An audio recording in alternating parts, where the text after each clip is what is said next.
بسم اللہ الرحمن الرحیم لا اکراہ فی الدین قد تبین الرشد من الغی فمن یکفر بالطاغوت ویؤمن باللہ فقد استمسک بالعروة الوثقى لا انفصام لها واللہ سمیع علیم اللہ ولی الذین آمنوا یخرجهم من الظلمات إلى النور والذین کفروا اولیاؤهم الطاغوت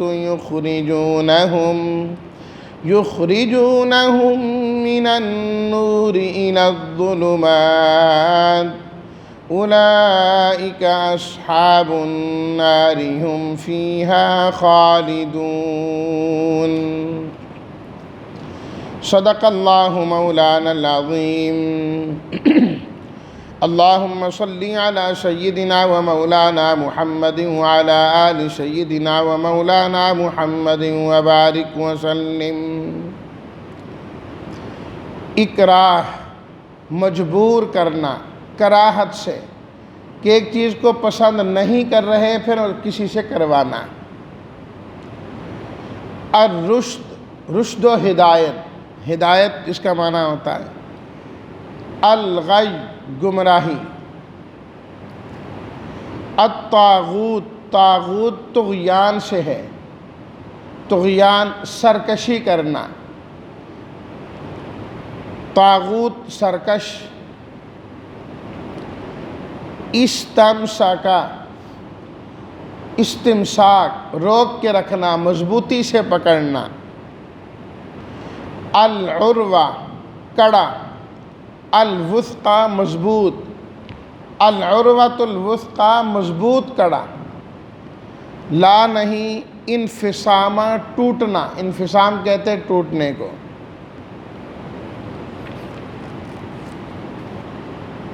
دوسری آیت میں بھی وہی الطاغوت کا لفظ، الظلمات اندھیرے، النور روشنی۔ ترجمہ، دین کے اندر اکراہ نہیں ہے، تحقیق واضح ہے ہدایت گمراہی سے۔ پس جو شخص طاغوت کا انکار کرتا ہے اور اللہ پر ایمان لاتا ہے تو یقیناً اس نے مضبوط کڑے کو مضبوطی سے پکڑ لیا جس کے لیے ٹوٹنا نہیں ہے، اور اللہ تعالیٰ سننے والے جاننے والے ہیں۔ اللہ دوست ہیں ان لوگوں کے جو ایمان لائے، نکالتے ہیں ان کو اندھیروں سے روشنی کی طرف، اور جو کافر ہیں ان کے دوست سرکش ہیں جو ان کو روشنی سے نکال کے اندھیروں کی طرف لے کے جاتے ہیں۔ اولئک اصحاب النار، یہی لوگ ہیں آگ والے، اس کے اندر ہمیشہ رہنے والے ہوں گے۔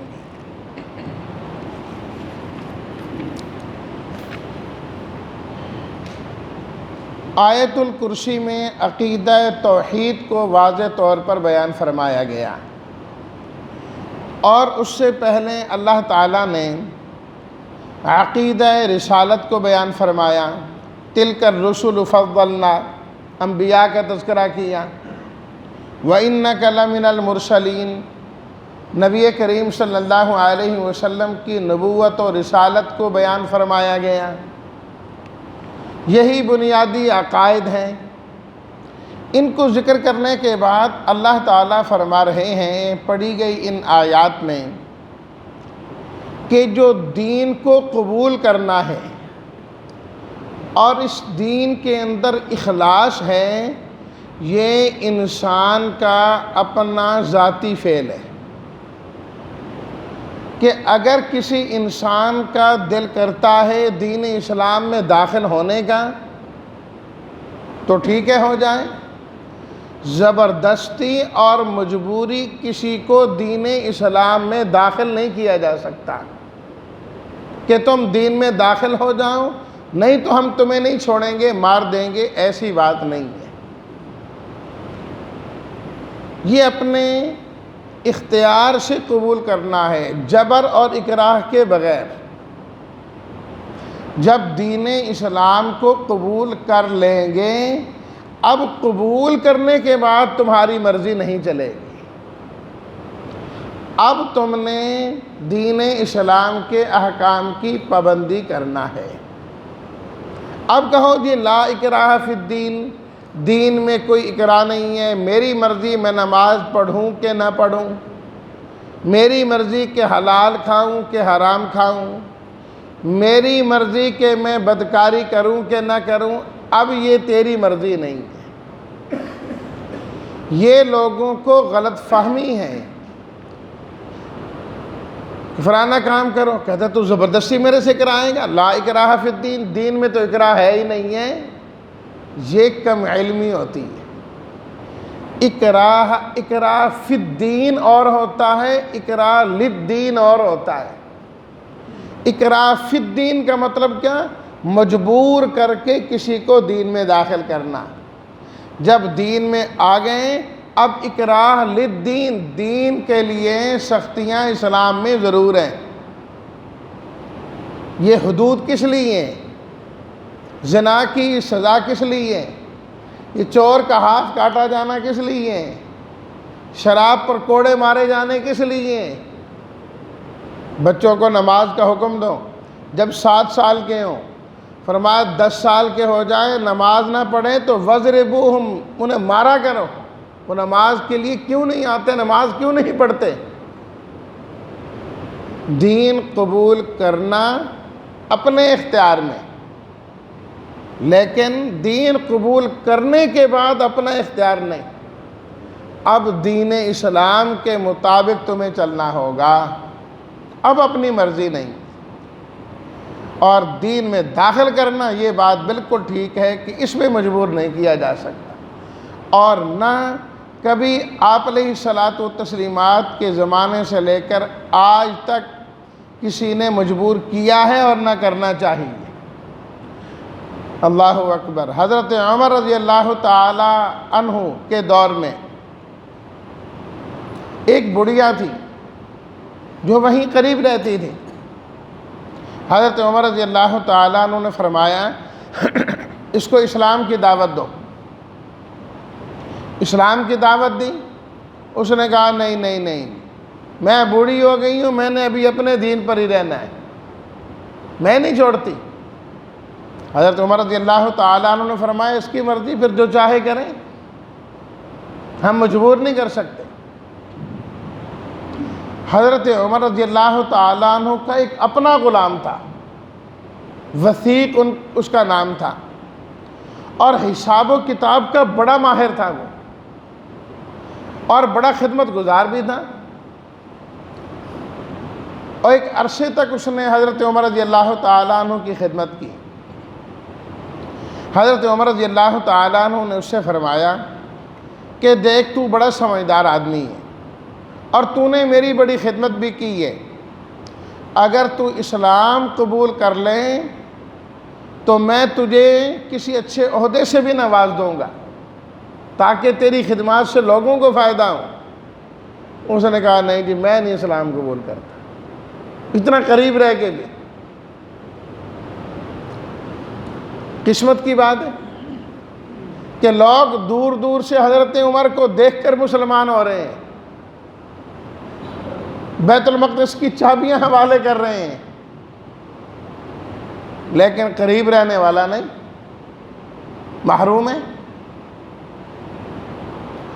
تو جب اس نے انکار کیا تو حضرت عمر رضی اللہ تعالیٰ عنہ نے زبردستی نہیں کی، فرمایا کہ تیری خدمات کا میں تجھے یہی صلہ دے سکتا ہوں کہ میں تمہیں آزاد کر دیتا ہوں، آزاد کر دیتا ہوں تاکہ تیری خدمات کا کوئی صلہ تمہیں بھی مل جائے، باقی مجبور نہیں۔ اللہ اکبر۔ میدان جہاد کے اندر بھی آپ دیکھیں کہ جب مسلمان جائیں جہاد کے لیے، لڑائی کے لیے اسلحہ لے کر جائیں، تیاری کر کے جائیں، زبردستی کسی کو دین میں داخل نہیں کر سکتے۔ دین کی دعوت دینی ہے، دین کا پیغام پہنچانا ہے، سب سے پہلے دین اسلام کی دعوت۔ مسلمان ہو جاؤ تم ہمارے بھائی بن جاؤ گے، نہیں ہوتے جزیہ دے دو اور تم رہو، ہم تمہاری رکھوالی کریں گے، تمہارے حقوق ادا کریں گے۔ یہ بھی نہیں کرتے تو پھر مقابلے میں آ جاؤ، پھر مقابلے میں آ جاؤ۔ یہ نہیں کہ اسلام قبول کرو یا مقابلے میں آ جاؤ، یہ تو پھر اسلام میں زبردستی ہے نا، اس لیے اس شریعت نے اس کا حکم نہیں دیا۔ تو یہ اپنے اختیار سے دین اسلام کو قبول کرنا ہے۔ کیوں؟ قد تبین الرشد من الغی، فرمایا اس لیے کہ ہدایت بالکل واضح ہو گئی ہے، بالکل واضح ہو گئی، اور گمراہی کو بھی واضح کر دیا گیا۔ اب جس کی مرضی چاہے ہدایت قبول کریں، جس کی مرضی آئے گمراہی کو قبول کرے، ہمیں کیا؟ انا ہدیناہ السبیل، فرمایا ہم نے تو انسان کو دونوں راستے دکھا دیے، اما شاکرن و اما کفورا۔ اب اس کی مرضی چاہے تو شکر گزار بندہ بن جائے اللہ کا، چاہے تو نہ شکرہ بندہ بن جائے۔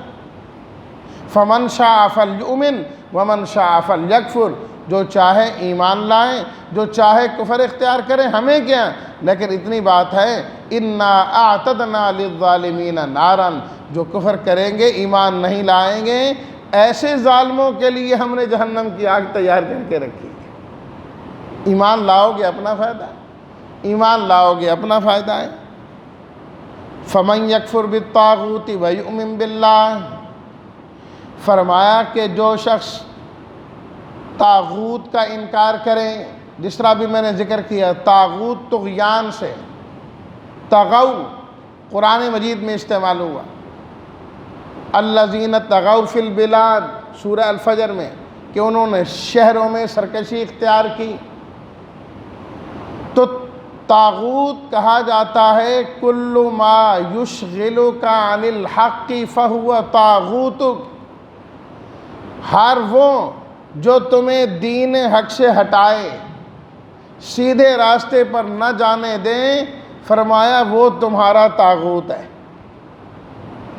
سیدھے راستے میں جو تمہارے لیے رکاوٹ بنے، چاہے وہ کوئی انسان ہے، چاہے وہ کوئی جن ہے، چاہے وہ بادشاہ وقت ہے، چاہے کوئی سوسائٹی ہے، چاہے وہ تمہاری کوئی جماعت ہے، جو تمہیں سیدھے راستے پر نہیں چلنے دیتا، اس کو طاغوت کہا جاتا ہے،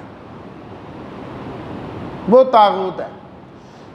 دین اسلام کو قبول کرنے کے لیے طاغوت کا انکار کرنا ضروری ہے، طاغوت کا انکار کرنا ضروری ہے۔ سورہ نحل میں اللہ تعالیٰ نے فرمایا وَلَقَدْ بَعَثْنَا فِي كُلِّ أُمَّةٍ رَسُولًا، ہم نے ہر امت میں رسول بھیجا، اور انہوں نے آ کر کیا کہا؟ أَنِ اعْبُدُوا اللَّهَ وَاجْتَنِبُوا الطَّاغُوتَ، اللہ کی عبادت کرو اور طاغوت سے تم نے بچنا ہے، طاغوت سے تم نے بچنا ہے۔ اور یہاں پر اللہ نے طاغوت کا ذکر پہلے کیا اور اپنے اوپر ایمان لانے کا تذکرہ بعد میں کیا۔ فَمَن يَكْفُرْ بِالطَّاغُوتِ وَيُؤْمِن بِاللَّهِ، اس لیے کہ جب تک غیر اللہ کی نفی نہیں ہو جاتی، ایمان انسان کا قابل قبول ہوتا ہی نہیں ہے۔ پہلے تو غیر کی نفی کرنی ہے نا، بھئی کلمہ توحید جو ہے لا الہ الا اللہ، پہلے غیر کی نفی ہے، اپنے اندر سے غیر کو نکالنا ہے، غیر کی محبت بھی نکالنی ہے، غیر کا ڈر بھی نکالنا ہے، غیر کا خوف بھی نکالنا ہے، سب چیزوں سے اپنے آپ کو صاف کرنا۔ اے اللہ، نہ میں تیرے علاوہ کسی کی عبادت کروں گا، نہ تیرے علاوہ کسی کی محبت کو اپنے دل میں بساؤں گا، یا اللہ نہ میں تیرے علاوہ کسی اور سے ڈروں گا تو تیرے سے، محبت ہوگی تو تیری ہوگی، عبادت ہوگی تو تیری ہوگی۔ یہ ہے لا الہ الا اللہ، دل میں اللہ کی محبت اور ڈر بھی ایک اللہ کا۔ دیکھیں نا، جب نبی کریم صلی اللہ علیہ وسلم ایک غزوے سے واپسی پر ایک درخت کے نیچے آرام فرما رہے ہیں، تلوار لٹکائی ہے آپ نے درخت کے ساتھ۔ ایک کافر آیا اور اس نے آ کر نبی کریم صلی اللہ علیہ وسلم کی تلوار کو پکڑ لیا اور لہرا کر آپ علیہ الصلوۃ والتسلیمات سے بلند آواز میں کہنے لگا، مَن یمنعک منی، مَن یمنعک منی، آپ کو مجھ سے کون بچائے گا؟ ڈرانے لگا نا، دھمکانے لگا، مَن یمنعک منی، کون بچائے گا آپ کو مجھ سے؟ آپ علیہ الصلوۃ والتسلیمات نے بڑے زوردار طریقے سے فرمایا، اللہ، فرمایا اللہ بچائے گا۔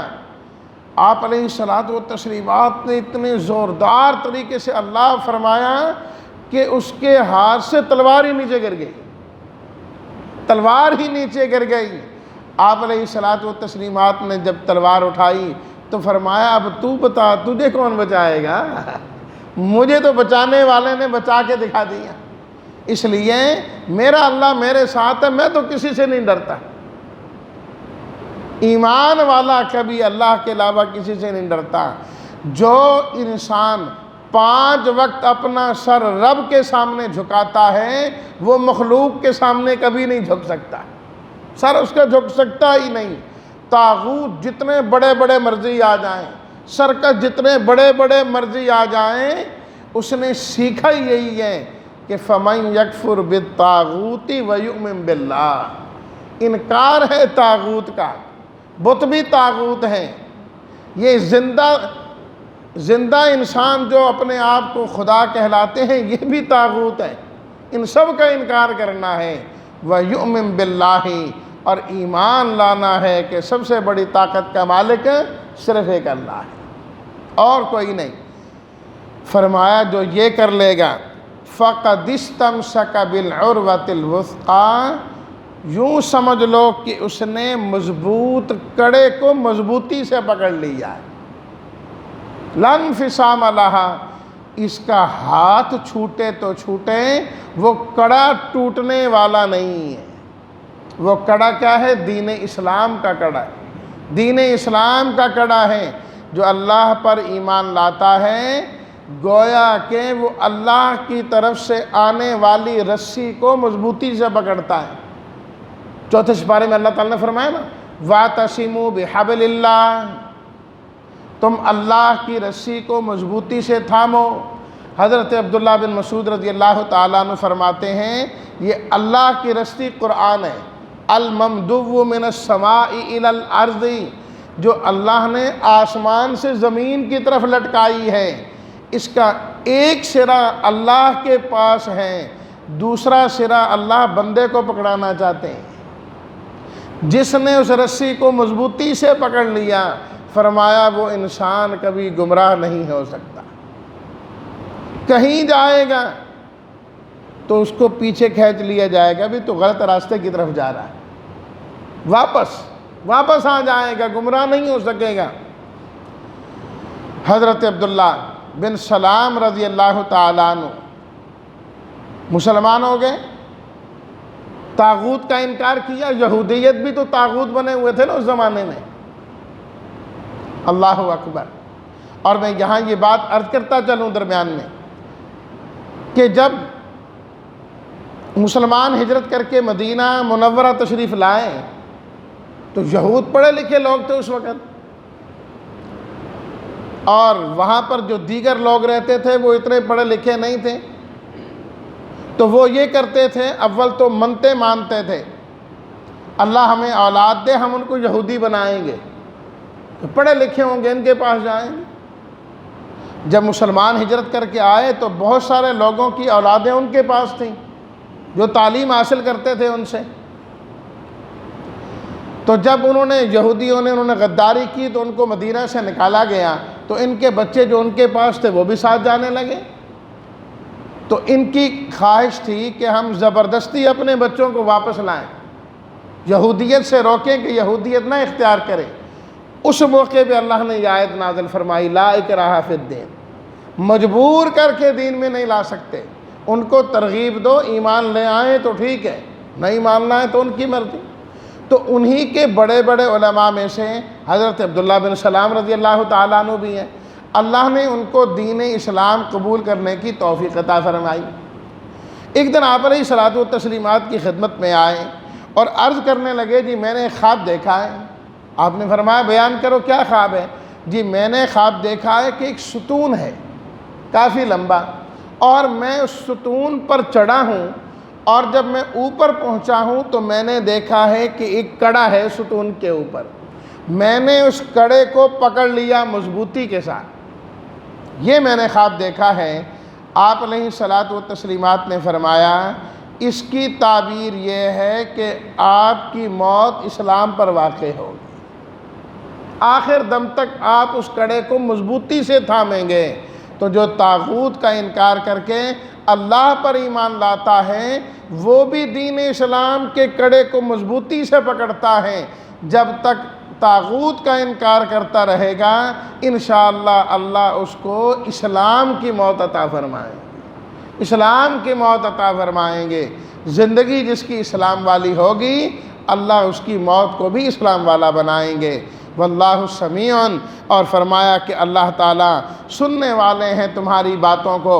کون گمراہی کی بات زبان سے نکالتا ہے اور کون ہدایت کی بات نکالتا ہے، کون ایمان کی بات کرتا ہے، کون کفر کی بات کرتا ہے۔